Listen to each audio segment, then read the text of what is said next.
আচ্ছা, আমাদের চ্যাপ্টারটা হচ্ছে ওই বংশগতি। আমরা জীবের বংশগতি আর বিবর্তন ১২ নাম্বার চ্যাপ্টার, এটা শুরু করব। তো আজকে আমাদের প্রথম যে টপিক, এই বংশগতি টপিক। তো বংশগতি বা এটার ইংলিশ হচ্ছে হেরিডিটি।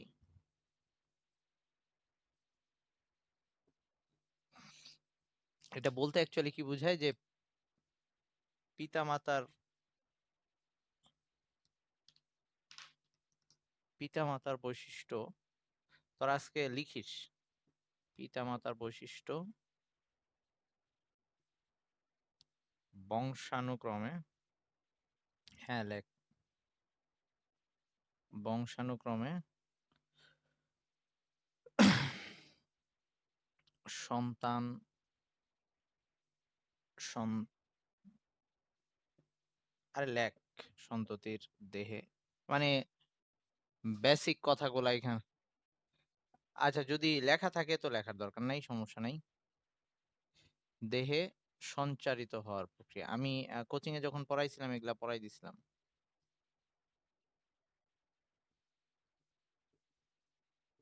আর কেউ যদি বুঝতে চাস না লিখলেও চলবে, সমস্যা নেই। তাহলে পিতামাতার বৈশিষ্ট্য বংশানুক্রমে সন্ততির দেহে, মানে সন্তানের মধ্যে সঞ্চারিত হবে, এই প্রক্রিয়াটাকে আমরা হেরিডিটি বা বংশগতি বলতেছি। তো এই বংশগতি, এই জিনিসটা যে পিতামাতার বডি থেকে সন্তানের বডিতে যাবে, সেটা যে ম্যাটেরিয়াল গুলোর মধ্যে দিয়ে যাবে বা ম্যাটেরিয়ালের মাধ্যমে যাবে, সেগুলাকে আমরা হেরিডিটারি ম্যাটেরিয়াল অথবা বংশগতি বস্তু বলি। তো এরকম বংশগতি বস্তু কারা, সেটা একটু লিখতেছি। তোদের লেখা থাকলে আর লেখার দরকার নেই। আহ, এটা প্রায় তোদের 2 বার আমি পড়াইছি আমার যতদূর মনে পড়ে। বংশগতি বস্তু। আচ্ছা, ঠিক আছে। আর যারা তুলতেছিস বলিস আবার। আহ, এরকম ক্রোমোজোম,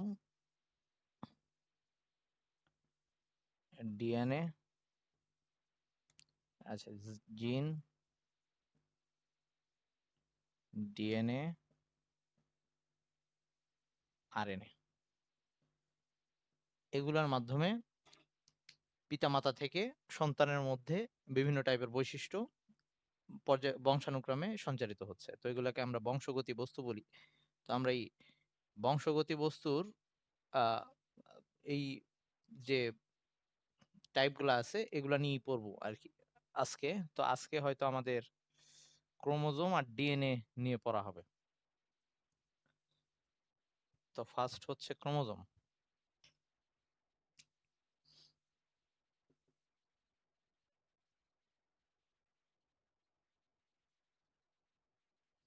ক্রোমোজোম নিয়ে আমরা যথেষ্ট পরিমাণে জানি, তবু কিছু পয়েন্ট লিখে দিচ্ছি। যে এটা প্রথম আবিষ্কার করছে হচ্ছে স্ট্রস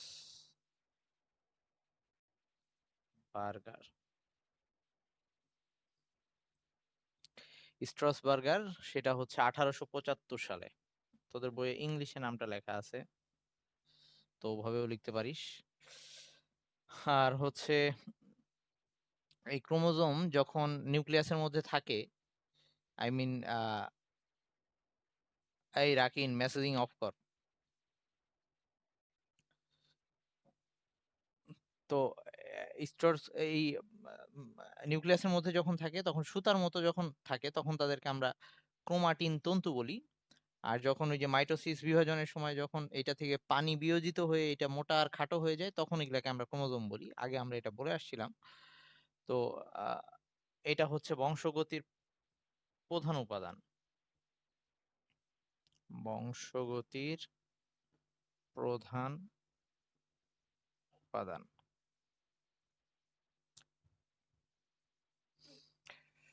আচ্ছা, তো আমাদের আহ, প্রজাতির বৈশিষ্ট্য ভেদে এই যে একটা ডিপ্লয়েড কোষ বলতে কি বুঝাচ্ছি আমরা, যেখানে আহ, ওই মা থেকে আসা আর বাবা থেকে আসা ক্রোমোজোম একসাথে হয়ে জোড়বদ্ধ হচ্ছে। তো এরকম ডিপ্লয়েড কোষের মধ্যে সংখ্যা কোষে এদের সংখ্যা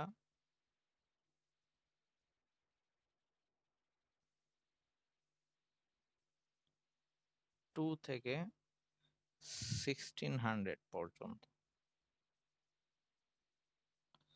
ওকে, প্রজাতি ভেদে। আর একটা ক্রোমোজোমের যে দৈর্ঘ্য আর প্রস্থ যদি লিখি, তাহলে দৈর্ঘ্যে এরা মোটামুটি দৈর্ঘ্যে 3.5 থেকে 30 মাইক্রন লেখা আছে। মাইক্রন আর মাইক্রোমিটার একই জিনিস। মাইক্রন আর মাইক্রোমিটার একই জিনিস। 3.5 থেকে 30 মাইক্রোমিটার মানে হচ্ছে 1 মাইক্রোমিটার ইকুয়ালস টু হচ্ছে 10 টু দি পাওয়ার -6 মিটার। এটাকেই বলে মাইক্রন। ওকে, তো এটাকে আবার 10 টু দি পাওয়ার -3 মিলিমিটারও লেখা যায়, একই কথা। এটাকে আবার 10 টু দি পাওয়ার -3 মিলিমিটারও বলা যায়।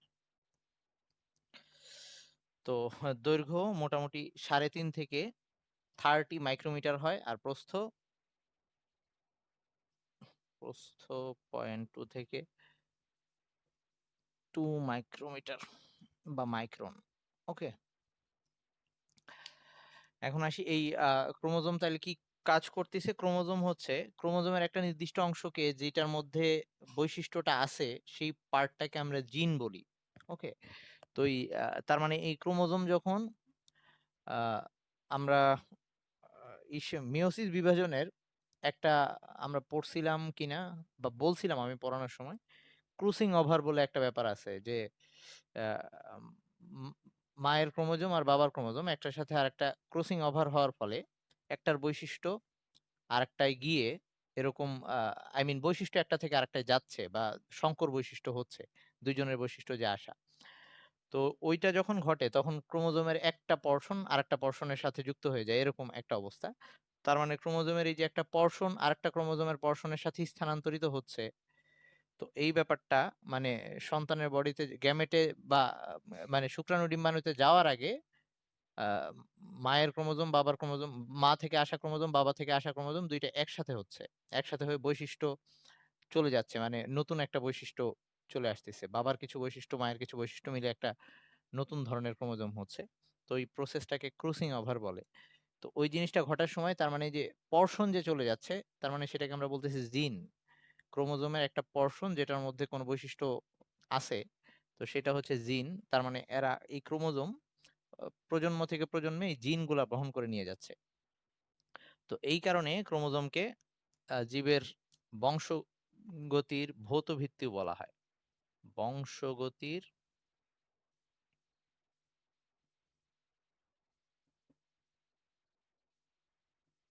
ভৌত ভিত্তি বলে। রিজন কি? রিজন হচ্ছে জিন বহন করে। ওকে, জিন বহন করে বংশানুক্রমে। বংশানুক্রমে।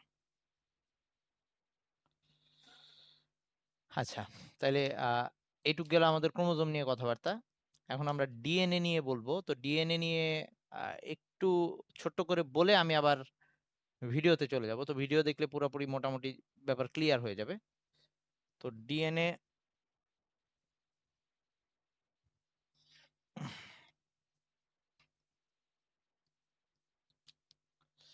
2 নাম্বার, এটা আমাদের 2 নাম্বার বংশগতি বস্তু ডিএনএ।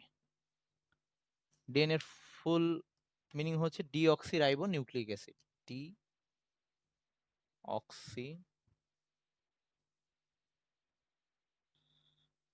Ribo nucleic acid. তো এটা কি অ্যাকচুয়ালি? ডিএনএ তো অলরেডি তোরা জানিস। এটার আরো এখানে 2টা চেইন থাকে এরকম। ওকে, প্রত্যেকটা চেইন, এই যে প্রত্যেকটা চেইন একটা পলিনিউক্লিওটাইড। প্রত্যেকটা চেইন একটা পলিনিউক্লিওটাইড।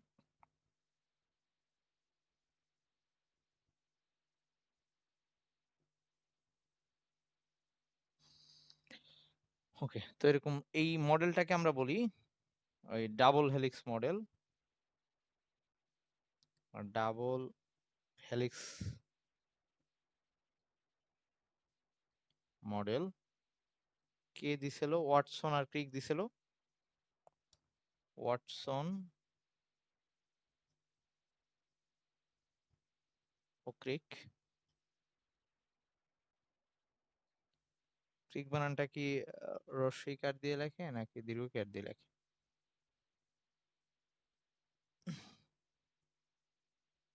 আচ্ছা, ওই তোদের বইয়ে ইয়াতেই লেখা আছে, ইংলিশে লেখা আছে। আচ্ছা, একই কথা।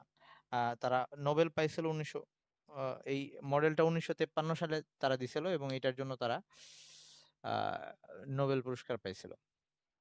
আচ্ছা, তো এখানে এই যে একটা চেইন পলিনিউক্লিওটাইড, এই পলিনিউক্লিওটাইড মানে হচ্ছে এটার মধ্যে পলিনিউক্লিওটাইড কি, তাইলে হচ্ছে নিউক্লিওটাইডের পলিমার এরকম। তাইলে এইটাকে আমরা বলতে পারি এটা হচ্ছে নিউক্লিওটাইডের পলিমার।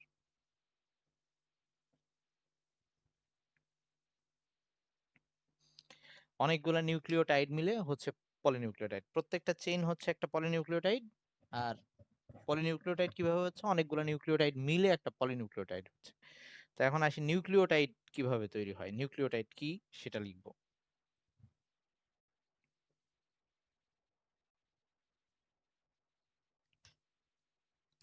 তো এবার আসি নিউক্লিওটাইড।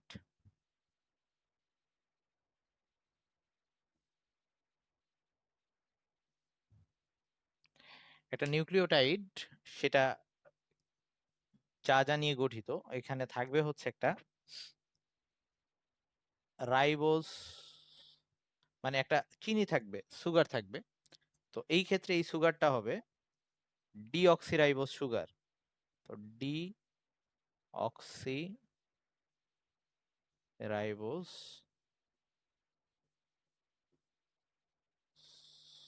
সুগার, এটা হচ্ছে 5 কার্বন বিশিষ্ট। 5 কার্বন বিশিষ্ট। আর এর নাম ডিঅক্সিরাইবোজ হওয়ার কারণ হচ্ছে 2 নাম্বার কার্বনটাতে একটা অক্সিজেন থাকার কথা ছিল, সেটা নাই, এই জন্য ডিঅক্সি। এটা 5 কার্বন বিশিষ্ট একটা চিনি। ওকে, তো এটা দেখতে কেমন? এটা এরকম দেখতে। এই একটা অক্সিজেন থাকে,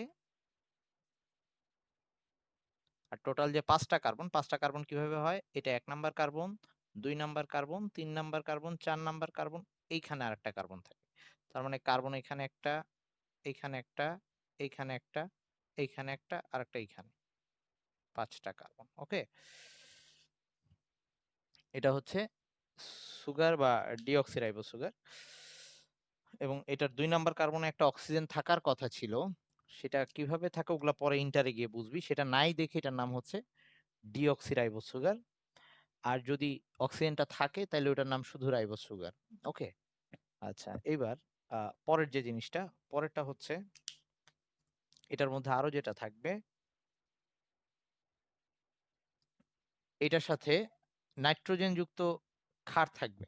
ওকে, নাইট্রোজেন যুক্ত ক্ষার, নাইট্রোজেন ঘটিত বলি বা নাইট্রোজেন যুক্ত ক্ষার বলি, একই কথা। ক্ষার এটার সাথে থাকবে। এরা আবার কয়েকটা টাইপের, এটার সাথেই যুক্ত হবে, সেটা আমরা আসতেছি একটু পরে।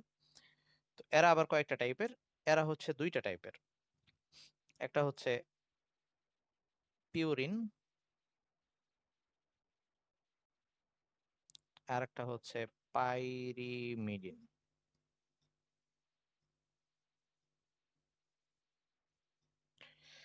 তো এই ক্ষারগুলা চক্রাকার, ওই আমরা জৈব যৌগে যে পড়ে আসছি যে কি বলে, উম, ওই অ্যালিসাইক্লিক যৌগ এরকম ছিল। তো তারপরে হচ্ছে অ্যারোমেটিক যৌগ, যে চক্রাকার যৌগগুলা হয়, এরকম চক্রাকার যৌগ। এই চক্র কয়টা আছে তার উপরে এটার নাম করা হয়েছে। একটা হচ্ছে নামকরণটা এরকম করে হয়েছে যে পিউরিন যেটা, সেটার মধ্যে 2টা চক্র থাকে। মানে ওখানে যে ক্ষারগুলা হয়, ক্ষারগুলা দেখতে এরকম,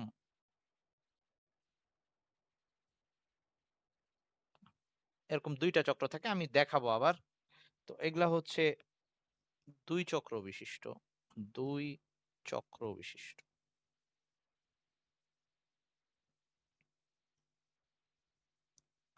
আর এরা হচ্ছে 1 চক্র বিশিষ্ট।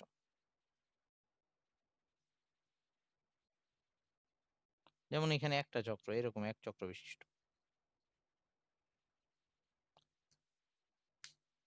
তো এই পিউরিন আর পাইরিমিডিন এরা আবার 2টা টাইপের। পিউরিন হচ্ছে একটা হচ্ছে অ্যাডেনিন, এ 2 ভাবে লেখা যায়, অ্যাডেনিন, আর হচ্ছে গুয়ানিন, যেটা এ আর জি দিয়ে দেখাবো আমরা।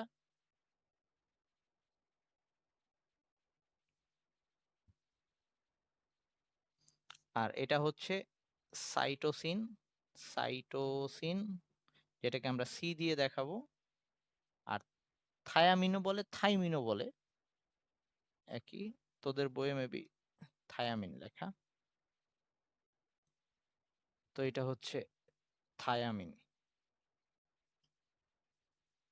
তাহলে অ্যাডিনিন, গুয়ানিন, সাইটোসিন, থায়ামিন, এই 4টা হচ্ছে আমাদের ডিএনএ এর মধ্যে থাকে। ওকে, এই 4টা ক্ষার কিভাবে থাকে সেগুলো আসতেছি পরে। তো এটা থাকবে। আর আরেকটা জিনিস হচ্ছে ফসফেট যুক্ত থাকবে। তো ক্ষারগুলা কোথায় যুক্ত থাকবে? ক্ষারগুলা 1 নাম্বার কার্বনের সাথে যুক্ত থাকবে। ক্ষারগুলা সবসময় 1 নাম্বার কার্বনের সাথে যুক্ত থাকবে। আর এই ইসের ফসফেট আমাদের যে পরের আরেকটা পোর্শন বাদ আছে। আচ্ছা, আমি ডিএনএ এর মেইন গঠন দেখানোর সময় ওগুলো বলবো। এখন আপাতত বলি যে নিউক্লিওটাইড কি কি নিয়ে হচ্ছে। আরেকটা জিনিস বাদ আছে, সেটা হচ্ছে একটা অজৈব ফসফেট যুক্ত থাকবে। অজৈব,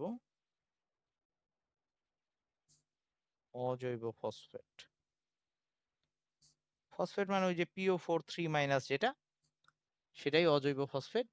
তো এটাকে আমরা এখন জাস্ট পি দিয়ে দেখাবো। তো এই কয়টা জিনিস মিলে একটা নিউক্লিওটাইড হয়। এখানে শুধু আমি সুগারটা দেখাইছি। এটার সাথে ক্ষার যুক্ত হয়ে, ফসফেট যুক্ত হয়ে, এই 3টা মিলে একসাথে নিউক্লিওটাইড হয়। তো একটা নিউক্লিওটাইড দেখতে অনেকটা এরকম হবে। তাহলে আমি একটু আঁকার চেষ্টা করি। তো প্রথমে এই যে ডিঅক্সিরাইবোজ সুগার, এটা তো আমি আঁকছি।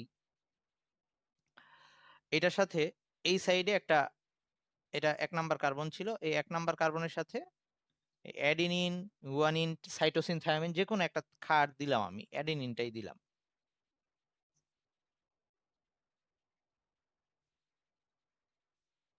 ওকে, এ দিয়ে অ্যাডিনিনটা বুঝাচ্ছি। আর একটা ফসফেট যুক্ত হবে। তো এই ফসফেটটাকে এই সাইডে সবসময় 5 নাম্বার কার্বনের সাথে, আর আরেক মানে ফসফেট থাকবে 5 আর 3 এর মাঝখানে। আমি দেখাবো একটু পরে। মানে ফসফেটের একটা হাত থাকবে 5 এর সাথে, আরেকটা হাত থাকবে 3 এর সাথে। তো এই পুরা জিনিসটা তাইলে এখানে কি কি পাইলাম? এটা হচ্ছে সুগার,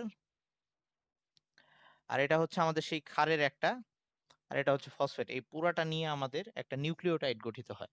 ওকে, তো এরকম নিউক্লিওটাইড, অসংখ্য নিউক্লিওটাইড পর পর যুক্ত হয়ে একটা পলিনিউক্লিওটাইড চেইন তৈরি হবে। তো এখন আমি এই জিনিসটাকে আগে ভিডিওতে দেখে তারপরে আমি আবার আসবো বোর্ডে, পুরো জিনিসটা বলবো। ওকে, তাহলে আমরা একটু ডিএনএ ক্রোমোজোম ব্যাপারগুলো একটু ঠিকঠাক বুঝি। তো এটা হচ্ছে আমাদের কোষের ক্রোমোজোম পর্শনটা আমরা দেখতেছি। কোষে নর্মাল অবস্থায় তো আমরা জানি যে নিউক্লিয়াসের মধ্যে যে প্লাজম থাকে, তার মধ্যে মানে একদম পুরা সুতার মতো পেঁচানো অবস্থায় আমরা নর্মালি ক্রোমোজোমটাকে ক্রোমাটিন জালিকা আকারে দেখি। পরবর্তীতে ওই যে কোষ বিভাজনের ধাপে এসে এরা এরকম সংকুচিত হয়ে মোটা হয়ে তখন ক্রোমোজোম শেপে আসে। তো এরকম একটা ক্রোমোজোমকে আমরা যদি, এই যে ক্রোমোজোম, তার মানে ক্রোমোজোম কিছুই না, মোটামুটি জাস্ট খালি এরকম ডিএনএ, ডিএনএর চেইনটাই সুতার মতো পেঁচে আছে, সাথে এক্সট্রা কিছু প্রোটিন আছে। তো এই আমরা আস্তে আস্তে ক্লোজ হচ্ছি। এই যে এখানে এখন এই ক্লোজলি যদি আমরা দেখি যে এই ক্রোমোজোমের মধ্যে অ্যাকচুয়ালি এই যে সাদা সাদা যে বড় পর্শন গুলা দেখতেছিস, এই পর্শন গুলো হচ্ছে প্রোটিন। তো ক্রোমোজোমের মধ্যে এই প্রোটিনগুলা দুইটা টাইপের, হিস্টোন প্রোটিন, নন হিস্টোন প্রোটিন, এরকম প্রোটিন থাকে। আর সাথে এই যে ইসের সূত্র, আই মিন ডিএনএ সুতা, এইটা মিলেই মেনলি আমাদের ক্রোমোজোম। ওকে, এইটা ছিল হচ্ছে আমাদের ক্রোমোজোমের গঠনটা, যেটা প্রথমে আমরা পড়ে আসলাম। এবার আমরা ইয়াটা দেখি, ডিএনএটা দেখি। তো একটা ডিএনএ এরকম সুতাটাকে যদি আমরা ডিঅক্সিরাইবোনিউক্লিক অ্যাসিড, এরকম পেঁচানো দুইটা সুতা, তো এই সুতাগুলা দুইটা একটা আর একটার অপোজিট ডিরেকশনে, জিনিসগুলো পরে বুঝাচ্ছি আস্তে আস্তে। তো এই সুতাটাকে প্যাচ খুলে যদি আমরা দেখি, মোটামুটি দেখতে যেমন লাগবে, সামনে আসি। এই একটা সুতা আর একটা সুতা গঠনের অনুরূপ প্রায়, কিন্তু মানে আর কি উল্টা দিকে। আমি বুঝাবো জিনিসটা। এই আমরা যদি সুতার প্যাচটা খুলে দেখি, অনেকটা এরকম। তো এখন এগুলা কাছ থেকে এনে যদি দেখি, এই যে যা দেখাইলাম, এই একটা সুগার পোর্শন, এই একটা ফসফেট গ্রুপ, আর এই যে সাথে ক্ষার, সেটা এক চক্রেরও হইতে পারে, দুই চক্রেরও হইতে পারে। ওকে, এক চক্র বিশিষ্ট ক্ষারও হইতে পারে, দুই চক্র বিশিষ্ট ক্ষারও হইতে পারে। তো এখন এই ফসফেট, সুগার পোর্শন আর ক্ষার নিয়ে, এই এক চক্রের একটা ক্ষার, এই পুরাটা নিয়ে একটা নিউক্লিওটাইড হয়। এরকম অসংখ্য নিউক্লিওটাইড পরপর যুক্ত থাকতেছে। তো এটা আমি বোর্ডের মধ্যে যেটা আঁকছি, এই যে অক্সিজেন, এটা 1 number carbon, 2 number carbon, 3 number carbon, 4 number carbon, এখানে 5 নাম্বার কার্বন। ওকে, 5 নাম্বার কার্বনের সাথে গিয়ে ফসফেট যুক্ত হয়েছে এই সাইডে, এই সাইডে 1 নাম্বার কার্বনের সাথে একটা ক্ষার যুক্ত হয়েছে।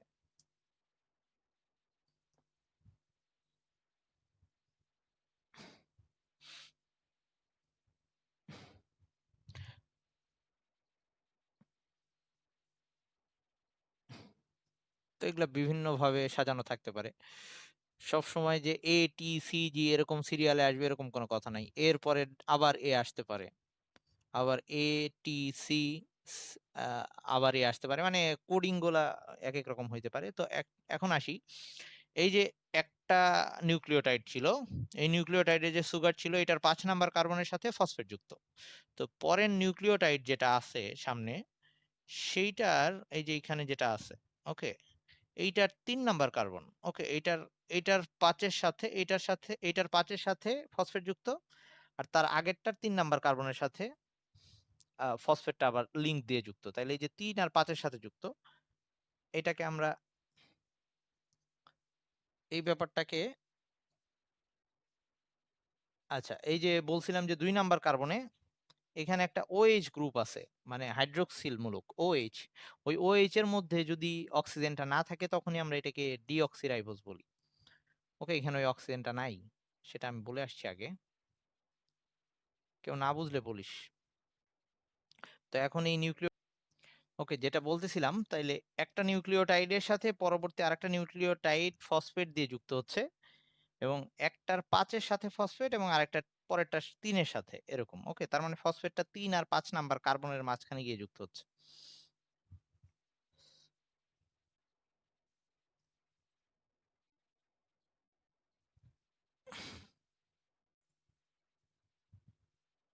সবাইকে আসছিস?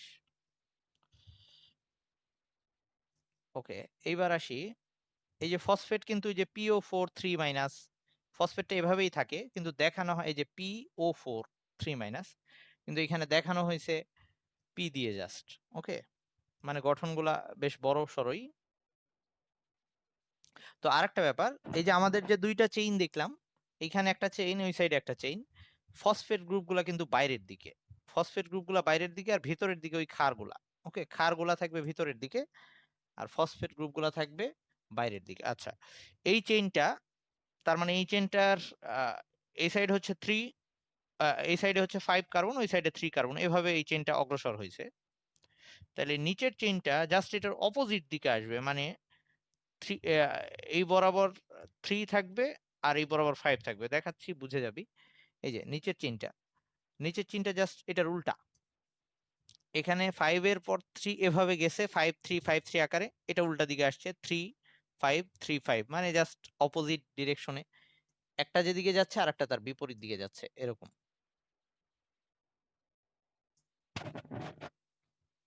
তো এই যে একটা আরেকটা, এই জিনিসগুলোকে আমরা 5 প্রাইম 3 প্রাইম চেইন, আর একটা হচ্ছে 3 প্রাইম 5 প্রাইম চেইন এভাবে বলি। ওকে, তাইলে এই জন্য এই ইয়াগুলাকে, এই সূত্র, এই যে দুইটা সুতা থাকলো, এই সুতা দুইটাকে বলা হয় যে একটা আরেকটার পরিপূরক। কিন্তু পরিপূরক বলতে এইখানে যা থাকার কথা, এই সাইডে ধর যে ক্ষার আছে তার সাথে যেটা যুক্ত হবে, সব ক্ষার সবার, যেমন আমরা 4টা ক্ষার পড়ছি, অ্যাডিনিন, গুয়ানিন, সাইটোসিন, থায়ামিন, মানে সি, আর হচ্ছে সাইটোসিনের জন্য সি, গুয়ানিনের জন্য জি, থায়ামিনের জন্য টি। তো ATCG, এই 4টা ক্ষারের মধ্যে এ এর সাথে টি যুক্ত হয়, সি এর সাথে জি যুক্ত হয়, মানে চাইলেই এর সাথে জি যুক্ত হইতে পারবে না এরকম। তো এইখানে যে ক্ষারটা আছে তার অপোজিটে থাকবে হচ্ছে, যদি এখানে এ থাকে এই অপোজিটে থাকবে টি, এই সাইডে যদি সি থাকে অপোজিটে থাকবে জি। তার মানে যার সাথে যেটা যুক্ত হওয়া দরকার এই অপোজিটে তারটা আছে, এই জন্য এই একটা সুতাকে আর একটা সুতার পরিপূরক বলা হচ্ছে। বাট একরকম না কিন্তু, এই দেখতেই পারতেছি যে দুইটা ডিফারেন্ট। আচ্ছা, এইবার এই যে ধর এই যে এ এর সাথে টি যুক্ত হবে, এর সাথে টি যুক্ত হওয়ার জন্য যে বন্ধন দিয়ে যুক্ত হয়, বা সি এর সাথে জি যুক্ত হবে, যে বন্ধন দিয়ে যুক্ত হয় এটাকে আমরা হাইড্রোজেন বন্ধন বলি। হাইড্রোজেন বন্ধন তোরা ইয়াতে গিয়ে, ইন্টারে গিয়ে পড়বি ইনশাল্লাহ ওটা কি জিনিস। তো আপাতত খালি এই বন্ধনটা কয়টা, এর সাথে যখন টি যুক্ত হয় তখন দুইটা হাইড্রোজেন বন্ধন দিয়ে যুক্ত হয়, হাইড্রোজেন বন্ধন ডট লাইন দিয়ে দেখানো হয়। এই যে এর সাথে টি যুক্ত হলে দুইটা হাইড্রোজেন বন্ধন, যেখানেই এ টি যুক্ত হয়েছে দুইটা হাইড্রোজেন বন্ধন, ডট দিয়ে হাইড্রোজেন বন্ধন বোঝানো হয়। আর যখনই সি এর সাথে জি যুক্ত হচ্ছে, এই যে জি এর সাথে সি, সি এর সাথে জি, তখন তিনটা হাইড্রোজেন বন্ধন দিয়ে যুক্ত হচ্ছে। তার মানে এর সাথে যখন টি যুক্ত হবে তখন দুইটা হাইড্রোজেন বন্ধন দিয়ে যুক্ত হয়, আর যখন সি এর সাথে জি যুক্ত হবে তখন তিনটা হাইড্রোজেন বন্ধন দিয়ে যুক্ত হয়।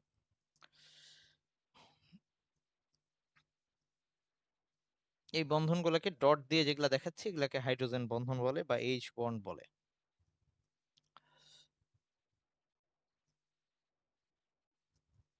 আচ্ছা, এগুলা হচ্ছে ওই যে আমরা যে এক একটা দেখলাম আর কি, প্রত্যেকটা ক্ষার। ওকে, এখন এই পুরাটা এরকম প্যাচ হয়ে তারপরে আমাদের একটা ইয়া শেষ হচ্ছে।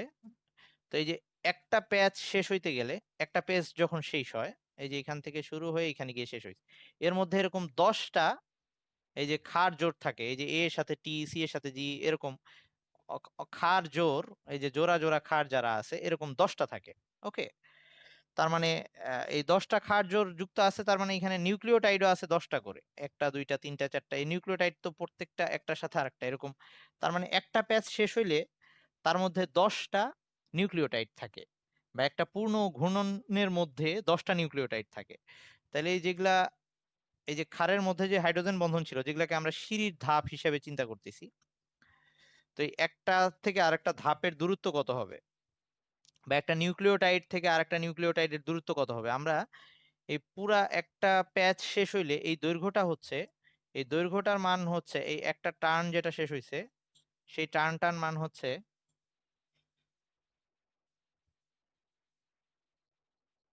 এই টার্নটার পুরাটার মান হচ্ছে 3.34 এই পুরা 10টা যে টার্ন, 10টা যে এখানে ক্ষার জোট ছিল, এই 10টা যে এখানে ছিল, আমি আবার একটু আসতেছি, পুরা 10টা ছিল, এই দূরত্বটা ছিল 34 আর্মস্ট্রং। আর্মস্ট্রং মানে হচ্ছে 10⁻⁻10 মিটার। ওকে, আর্মস্ট্রং মানে হচ্ছে 10⁻⁻10 মিটার। তো এই 10টা ক্ষার জোর বা 10টা নিউক্লিওটাইড আছে হচ্ছে 34 আর্মস্ট্রং এর মধ্যে। তাইলে পরপর দুইটার মধ্যে দূরত্ব কত, আমরা যদি 10 দিয়ে ভাগ দিই তাইলে পেয়ে যাব। তো 34কে 10 দিয়ে ভাগ দিলে 3.4, তো এই দুইটা পরপর দুইটা নিউক্লিওটাইডের মধ্যবর্তী দূরত্ব বা দুইটা ধাপের সিঁড়ি যদি বলি, এই সিঁড়ির দুইটা ধাপের মধ্যবর্তী দূরত্ব হচ্ছে 3.4 angstrom. I mean 3.4 into 10⁻⁻10 metre এরকম। আচ্ছা, আর এই যে ওকে, আমি আর একটু সামনে যাই। এই যে পুরা প্যাচ, এই প্যাচের যে এই যে প্যাচটা, এই এই প্যাচটা যে উঠছে এটা একটা সার্কেল করে আগাচ্ছে আর কি। ওকে, আরেকবার দেখাচ্ছি, ওয়েট।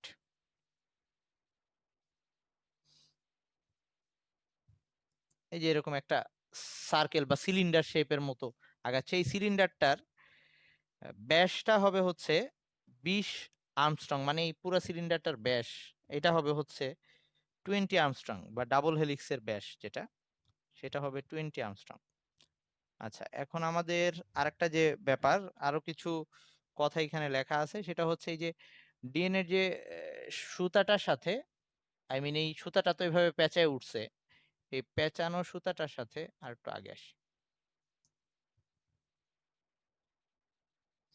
আচ্ছা, এগুলা তোদের দরকার নেই। এই সুতাটা যে পেঁচে উঠছে, এই পেঁচানোর সাথে ওই খাড়গুলা যেগুলা আছে, খাড়গুলা এই সুতাটার এই এই মেইন যে অক্ষ, যে অক্ষ বরাবর পেঁচে উঠছে, সেই অক্ষগুলোর সাথে লম্বভাবে আছে খাড়গুলা। ওকে, খাড়গুলা লম্বভাবে থাকে।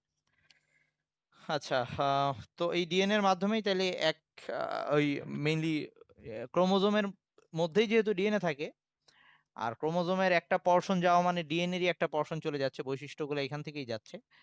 তার মানে এইটা এই এক উম, মাতা পিতার বৈশিষ্ট্য সন্তানের মধ্যে নিয়ে যাওয়ার ক্ষেত্রে ডিএনএ ভূমিকা রাখতেছে।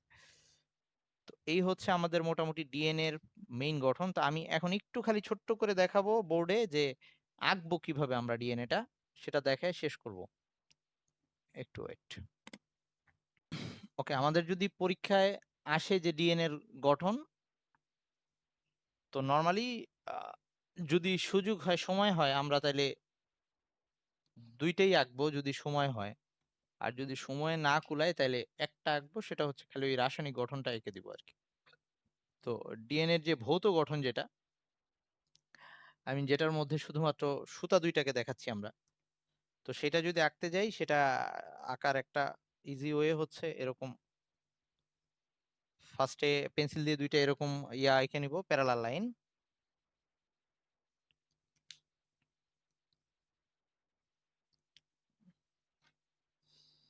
এঁকে তারপর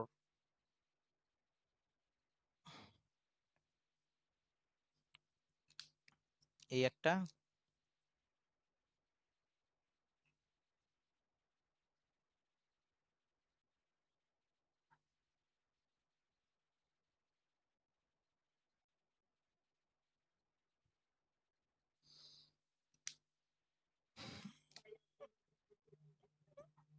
হ্যাঁ, দুইটা পেন্সিল দিয়েও আঁকা যায়, দুইভাবে আঁকা যায়। তো এই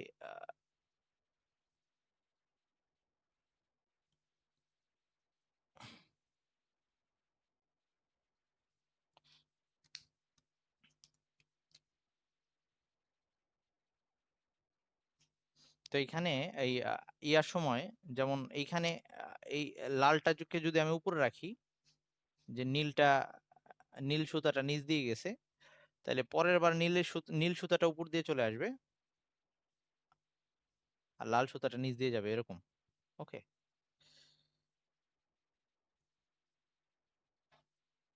পরের বার এইটা আবার নিচ দিয়ে যাবে, এই অনেকটা। Sorry.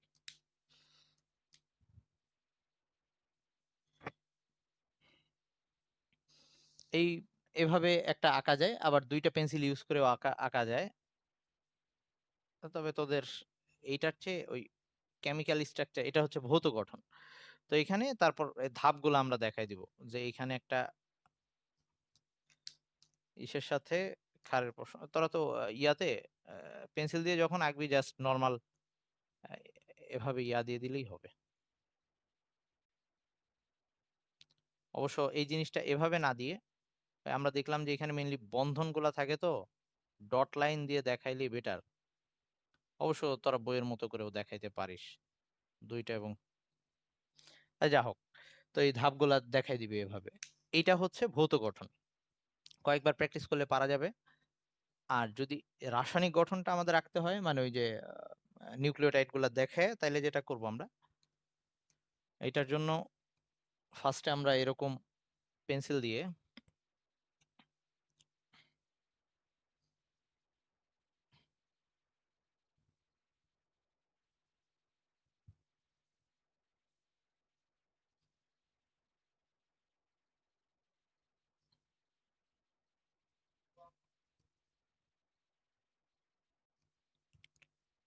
মানে এই বরাবর পেন্সিল দিয়ে আমরা 2টা এই সাইড দিয়ে ইয়াগুলো আঁকবো, নিউক্লিওটাইড গুলো আঁকবো, আর মাঝখানে ক্ষারগুলা থাকবে আর কি।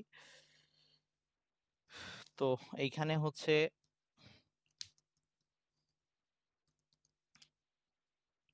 3টা বা 4টা দেখাইলেই চলবে।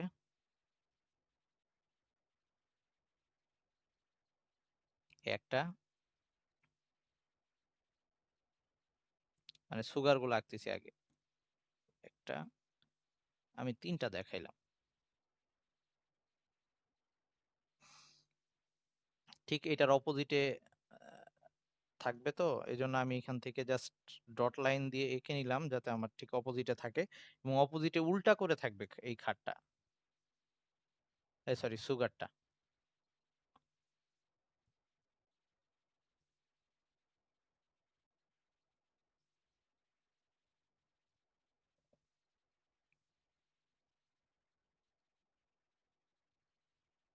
তারপর আমরা এই জিনিসটা মুছে দিতে পারি।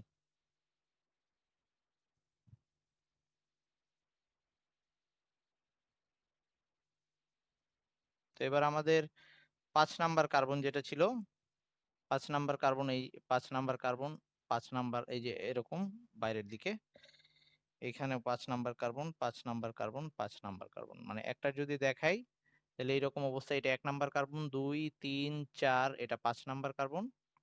আর এটার যদি দেখাই তাহলে এটা 1 নাম্বার কার্বন, 2 3 4, এটা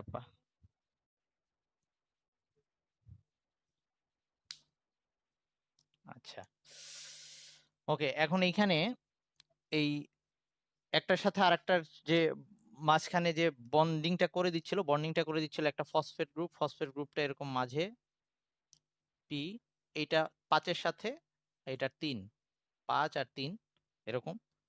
তো এইখানেও এরকম ফসফেট গ্রুপ 3, এদিকেও একই অবস্থা, 5-এর সাথে, আর এইদিকে 3-এর সাথে, 5-এর সাথে, আর এখানে 3-এর সাথে। ওকে,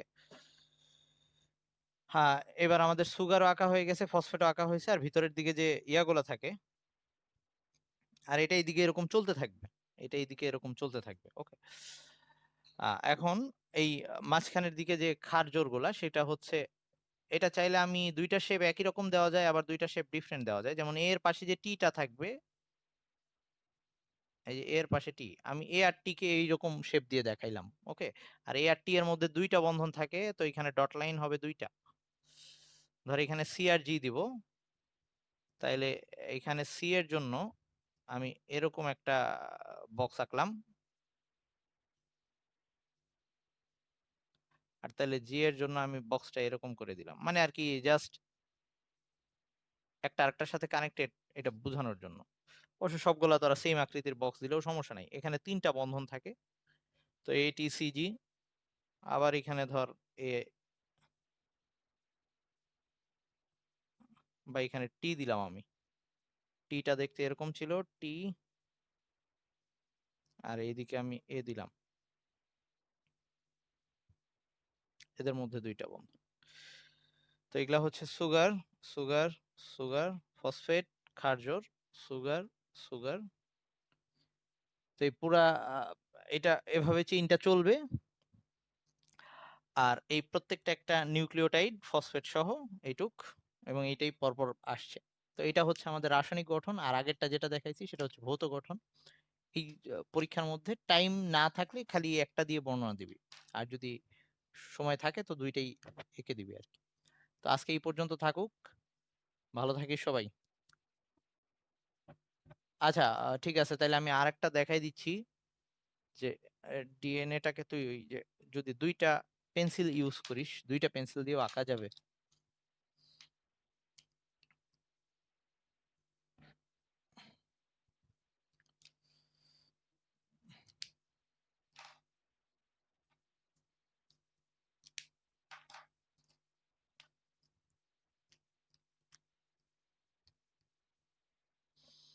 দুইটা পেন্সিল দিয়ে আঁকলে অনেকটা এরকম।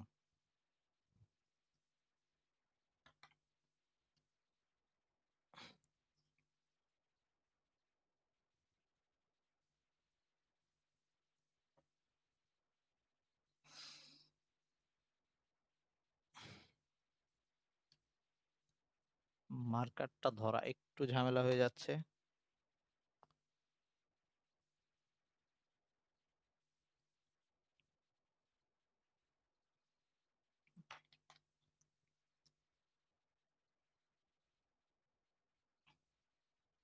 এটা আরো ইয়া হয়ে যাওয়া উচিত, চেপে যাওয়া উচিত যদি আমরা পেন্সিল দিয়ে করি। ওকে, তো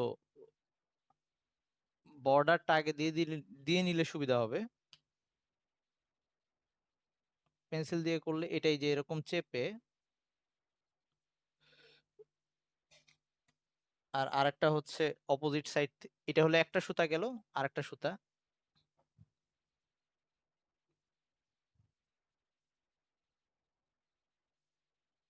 তো তোরা পেন্সিল দিয়ে করলে ওই পর্যন্ত নিয়ে যাবি এবং একটু চেপে যাবে, এইখানে জায়গাগুলা মিলে যাবে অনেকটা। ওকে, মিলে এরকম, তারপরে তুই মিলাই দাও আর কি। এই যে এইটারটা এই পর্যন্ত আসছে, দেন এটার সাথে ডাবল যে সুতা, এই সুতাগুলা দুইটা চলে আসবে, মুছে দিয়ে আবার ঠিক করে ফেলা। তো এটা ডাবল পেন্সিল দিয়ে করা যাবে। আমি মার্কারটারে ঠিক মতো ধরতে পারতেছি না, বা দুইটা একসাথে ক্যারি করা যাচ্ছে না আর কি পুরাপুরি। কিন্তু পেন্সিল দিয়ে করলে এই জিনিসটা এখানে চেপে আবার ওখানে সোজা হয়ে আসবে। ওকে, মানে সিগমা ফ্লোটা একটু বেশি মোটা মার্কার, এই জন্য এই জিনিসটা রেড লিফ হইলে সুবিধা হয়। আচ্ছা, ঠিক আছে, তাইলে এই হচ্ছে মোটামুটি আমাদের ডিএনএর গঠন। নেক্সট দিন আমরা আরএনএ এবং তারপরে যেসব পোর্শন আছে ওগুলো পড়বো। তো ভালো থাকিস সবাই। আল্লাহ হাফেজ।